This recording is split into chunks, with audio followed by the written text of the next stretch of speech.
بسم الله الرحمن الرحيم ما كان لأهل المدينة ومن حولهم من الأعراب أن يتخلفوا عن رسول الله ولا يرغبوا بأنفسهم عن نفسه ذلك بأنهم لا يصيبهم ظمأ ولا نصب ولا مخمصة في سبيل الله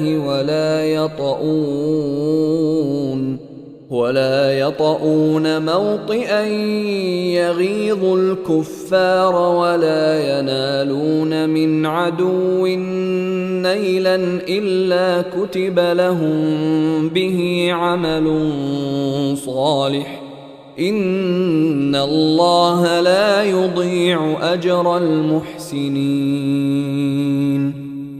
মদিনাবাসী ও পার্শ্ববর্তী পল্লীবাসীদের উচিত নয় রাসূলুল্লাহর সঙ্গ ত্যাগ করে পেছনে থেকে যাওয়া এবং রাসূলের প্রাণ থেকে নিজেদের প্রাণকে অধিক প্রিয় মনে করা।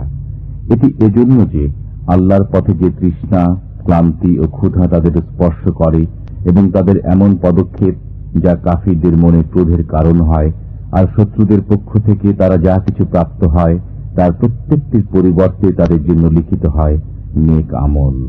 নিঃসন্দেহে আল্লাহ সৎকর্মশীল লোকদের হক নষ্ট করেন না।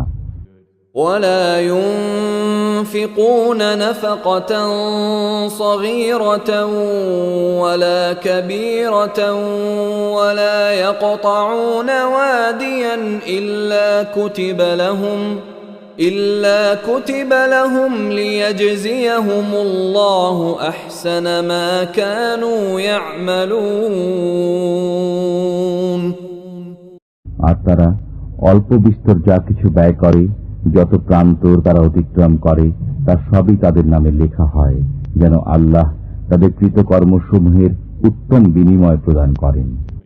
وما كان المؤمنون لينفروا كافة فلولا نفر من كل فرقة منهم طائفة ليتفقهوا في الدين ولينذروا قومهم إذا رجعوا إليهم لعلهم يحذرون। আর সমস্ত মুমিনদের অভিযানে বের হওয়া সঙ্গত নয়, তাই তাদের প্রত্যেক দলের একটি অংশ কেন বের হলো না, যাতে তারা দিন সম্পর্কে জ্ঞান অর্জন করতে পারে এবং ফিরে আসার পর তাদের সম্প্রদায়কে সতর্ক করতে পারে যেন তারা অসদাচরণ থেকে বিরত হয়। يا أيها الذين آمنوا قاتلوا الذين يلونكم من الكفار وليجدوا فيكم غلظة واعلموا أن الله مع المتقين। হে ঈমানদারগণ, তোমাদের নিকটবর্তী কাফিরদের সাথে যুদ্ধ চালিয়ে যাও এবং তারা তোমাদের মধ্যে কঠোরতা অনুভব করুক, আর জেনে রাখো আল্লাহ মুত্তাকিদের সাথে রয়েছেন।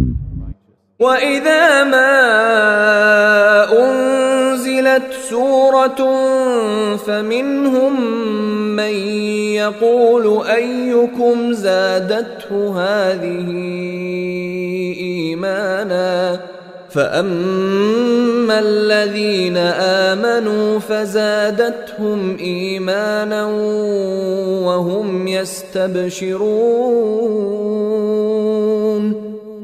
আর যখন কোন সূরা অবতীর্ণ হয় তখন তাদের কেউ কেউ বলে, এ সূরা তোমাদের মধ্যে কার ঈমান কতটা বৃদ্ধি করল। অতএব যারা ঈমানদার, এ সূরা তাদের ঈমান বৃদ্ধি করেছে এবং তারা আনন্দিত হয়েছে।